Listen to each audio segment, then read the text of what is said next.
Hello everyone, good morning सबैजनालाई। हामी यहाँ बागकोट कालिका मन्दिरमा आएको छौँ।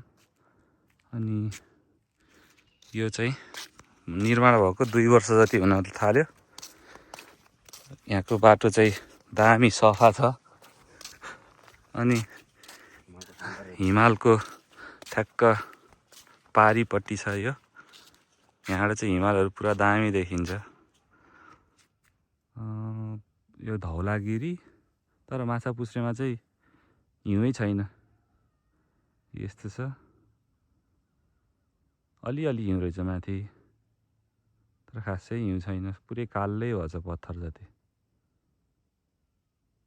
तर भ्यू चाहिँ बवाल देखेछ आज।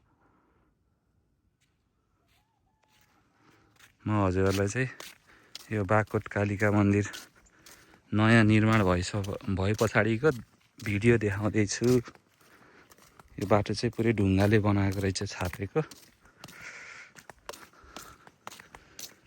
अनि यता पारि चाहिँ कोलमा, तर बागकोट कोलमा भन्छ क्या। बागकोट चाहिँ एक्चुअली यही हो।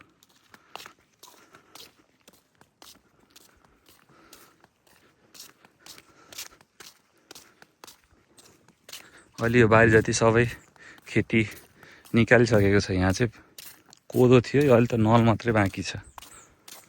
यहाँ पनि पुरै अब अर्को खेतीलाई रेडी हुँदैछ। अब त एकैचोटि मकै होला होइन मामा? अब मकै एकैचोटि। अनि यहाँ चाहिँ पानीको बेसी दुःख थियो। यहाँ अहिले धारा छ। अनि ठुलो ट्याङ्की यहाँ छ। यो कादिरो भन्ने ब्रिटिस संस्था हो क्या यो। उनीहरूको पहलमा यहाँ 20,000 लिटरको एउटा ट्याङ्की रहेछ। यहाँ चाहिँ 2टा छ ट्याङ्की। यो पानीले चाहिँ कति घरलाई छ? 37 घर हो कि होइन? 37 घरलाई यो पानीले पुग्छ। अनि यो चाहिँ बस्ने ठाउँ हो। यो जुत्ता राख्ने बस्ने ठाउँ राम्रो छ यहाँ। अनि यही हो मेन इन्ट्रान्स। यो बागकोट नामको एक कहानी, एउटा उस छ के अरे, राजाको कहानी। यहाँ 2टा बाघ छ। अरू त के भन्ने। अनि यहाँ चाहिँ त्यही हो बागकोट कालिका मन्दिर। गण्डकी प्रदेश, स्याङ्जा जिल्ला, पुगोनपा 8, बागकोट। मिति 2080 जेठ 17 गते असोज 10 सम्ममा पुनर्निर्माण। श्री बागकोट कालिका मन्दिरको समोद्घाटन पुतली बजार नगरपालिकाका नगर प्रमुख श्री तुलसीराम रेग्मीज्यूबाट सुसम्पन्न भयो। इति सम्म 2080 साल असोज 10 गते रोज 4 शुभम रहेछ। यो चाहिँ पहिल्यै थियो अलरेडी। अनि यसलाई चाहिँ बनाएको भनेको छ क्या। यहाँ हामी त सानोमा आउँदाखेरि नै देखेको हो। अहिले त अब त्योभन्दा त धेरै राम्रो छ।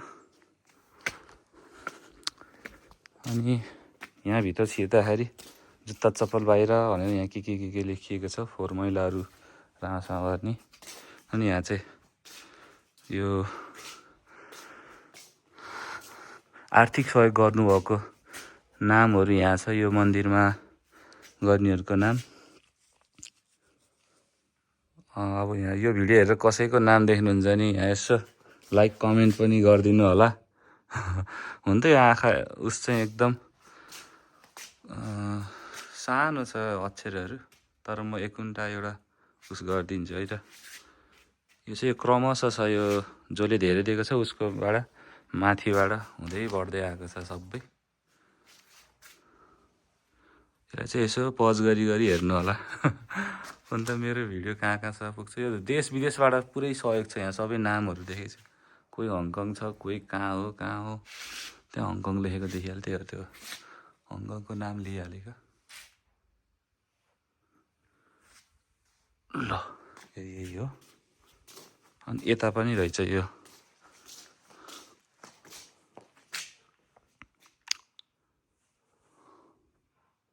जग्गादाताहरूको पनि नाम छ होला यहाँ सायद।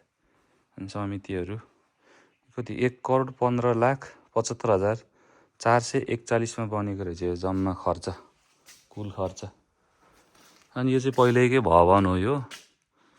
यो चाहिँ यो पनि युजमा आउँछ।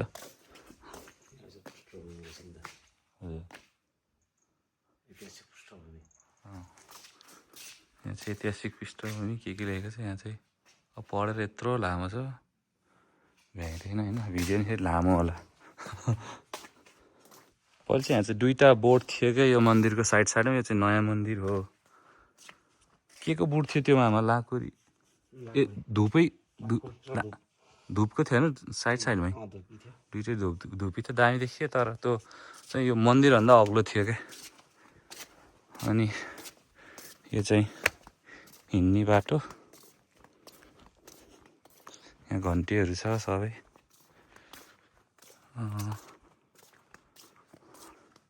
ट्याक्क यताबाट हेर्दाखेरि यो डाँडा उतापट्टि पोखरा छ क्या। यो देख्नुहुन्छ यो डाँडा उतापट्टि पोखरा छ। अनि यहाँ तल चाहिँ स्टिल बादल लगाइरहेछ। यता बाढ खोला, पौवे गौडा, अनि के अरे मामा यहाँ थिएमा नयाँ बजार यहाँ तल छ। अनि उहाँ चाहिँ नुवाकोट हो त्यो हो। यो डाँडा चाहिँ नुवाकोट हो है, यो नुवाकोटको डाँडा। यहाँ चाहिँ दूरसञ्चार थियो पहिला, अहिले त अब जतासुकै हुने भयो। त्यो स्टिल अब हिमाल चाहिँ राम्रोसँग खुलेर हिँड्छ, न त उता सबै खुन्थ्यो। त्यो भएमा स्टिल बादलै छ। उता त यो कुन हिमाल हो म त याद छैन होइन। यतातिरदेखिबाट हिमाल छ सर्लक्कै। ओली मैले चिन्दैन कि यहाँबाट। तर अन्नपूर्ण चाहिँ पुरै यो माछापुच्छ्रे चाहिँ पुरै नेकेड छ। यो त अलिअलि हिउँछ माथि, तलतिर पुरै कालो छ।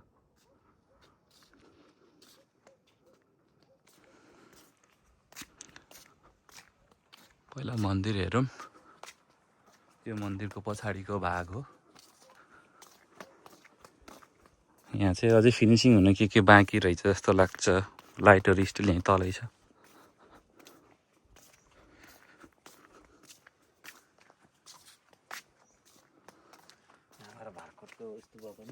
यहाँदेखि त भारकोटको स्तूपा पनि देखिन्छ।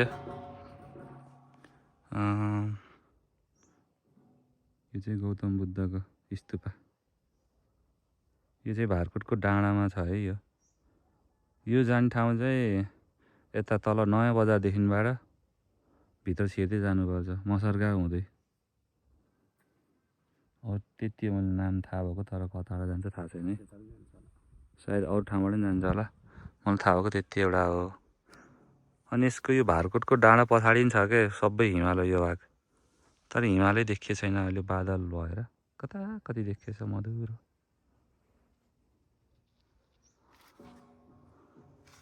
अनि यो वनमा चाहिँ डेन्जर लाली गुराँस छ थुप्रै। यो वनतिर सबै लाली गुराँसहरू छ। पछि चाहिँ राम्रो देखिन्छ लाली गुराँस फुल्ने दिनमा।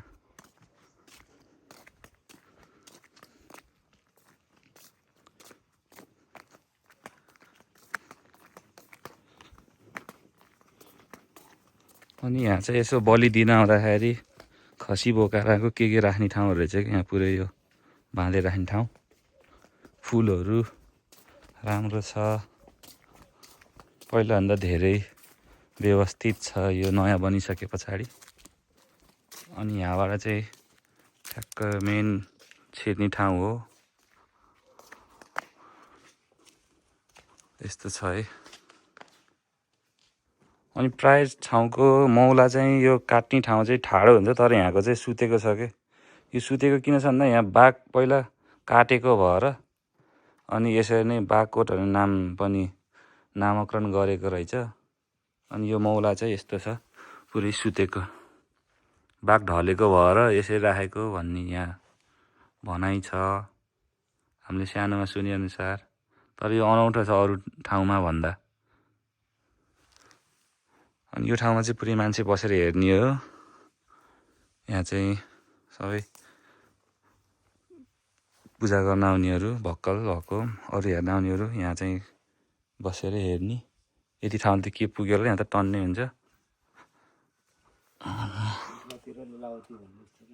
ए ए हजुर ट्याक्कै यो छ नयाँ निर्माण भएको मन्दिर हो यो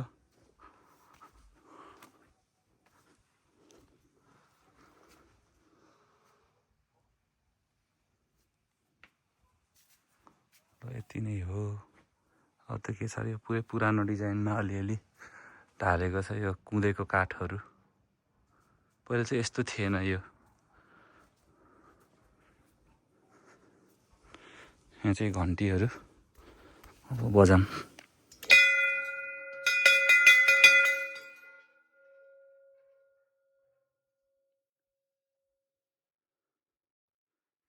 धुप बालेर डुल्न पर्ने मामा म त यत्तिकै हिँडिदिएछु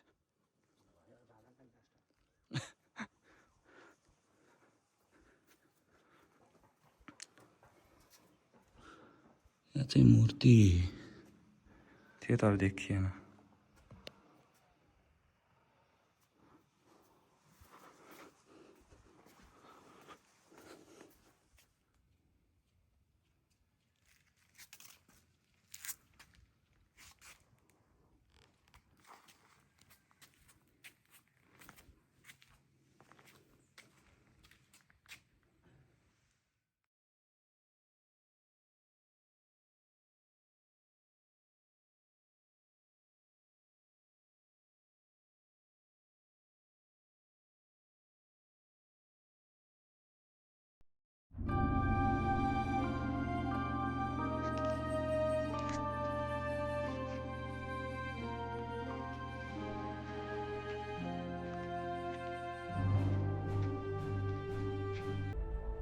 आजको ब्लग यहीँ अन्त्य गर्न चाहन्छु म सबैजनालाई बागकोट कालिका भगवान्ले रक्षा गरून् भनेर मैले यहाँ धुप पनि बालिसकेको छु सबै भ्युअर्स सब्सक्राइबर्स शुभचिन्तकहरूलाई यति भन्दै यो ब्लग यहीँ म अन्त्य गर्न चाहन्छु खासै मलाई बोल्न आउँदैन के कसो कमी छ कमेन्ट गरिदिनु होला लाइक सेयर सब्सक्राइब पनि गरिदिनु होला है मेरो भिडियोलाई see you in next video